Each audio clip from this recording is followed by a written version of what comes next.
작년에 종합소득세 셀프 신고하셨나요? 잘하셨을 수도 있고 아니면 지금 시한폭탄을 안고 계실 수도 있어요. 요즘 홈택스 잘 돼 있고 유튜브에 셀프 신고 방법 많잖아요. 그런데 종소세 신고를 했는데 저한테 상담 오시는 분들을 보면 문제가 생겨서 오신 거겠죠. 신고는 했어요. 그런데 잘못 신고했어요. 그 이유가 잘못 입력을 했어도 홈택스가 잘못 신고되었다고 경고를 안 해주거든요. 오늘은 실제 상담 사례 2개 소개하도록 하겠습니다.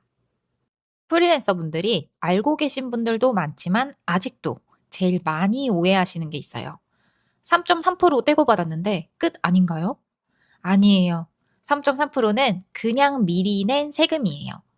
5월에 종합소득세 신고를 하면서 최종 정산을 하셔야 합니다. 그때 신고를 어떻게 하느냐에 따라서 세금을 돌려받을 수도 있고 세금을 더 낼 수도 있어요. 문제는 잘못 신고해도 홈택스가 틀렸다고 알려주지 않는다는 거예요. 첫 번째 케이스예요. 기한 내에 셀프로 신고는 했어요. 그런데 소득이 있는데 영원으로 신고가 됐어요. 홈택스에서 자료 불러오다가 클릭 한번 잘못하면 이렇게 될 수 있습니다. 어떻게 이럴 수 있지? 라고 생각하실 수 있는데 상담하다 보면 흔한 케이스예요. 결과는 어떻게 됐을까요? 가산세 89,394원 포함해서 총 납부세액이 17만 3,550원이 나왔습니다.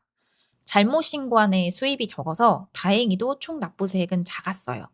하지만 처음부터 제대로 신고했으면 가산세는 0원이에요. 세법에서는 몰라서 그랬어요가 이유가 안 됩니다.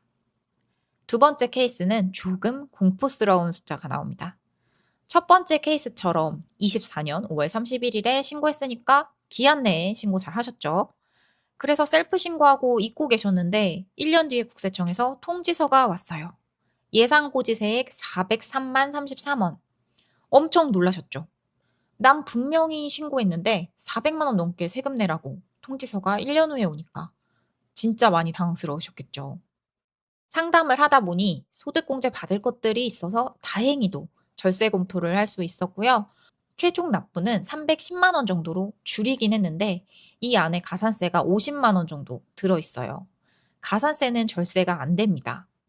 두 번째 케이스도 기한 내 신고는 잘 하셨는데 잘못 신고했어요.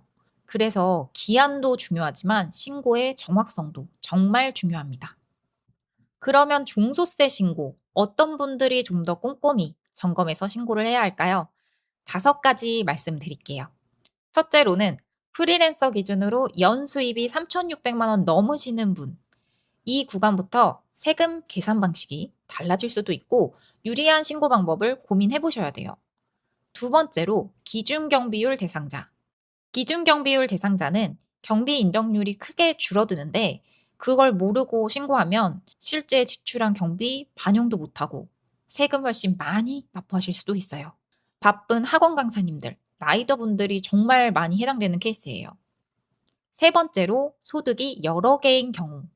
프리랜서, 부업, 플랫폼 수익 여러 개가 섞이면 난이도가 2~3단계는 올라가요. 신고할 때 다시 한번 꼼꼼히 보셔야 됩니다. 네 번째로 작년에 셀프 신고하고 찝찝하신 분. 마지막으로 잘 모르겠는데 뭐 어떻게 되겠지. 일단 해보자 라고 시작하신 분. 이 중에 하나라도 해당되면 한 번은 점검받아 보세요. 셀프 신고 자체가 나쁜 건 아니에요. 그런데 클릭 한 번 잘못해서 신고를 틀리게 하더라도 경고 없이 화면이 넘어가거든요. 가산세는 세금의 20%가 붙어요.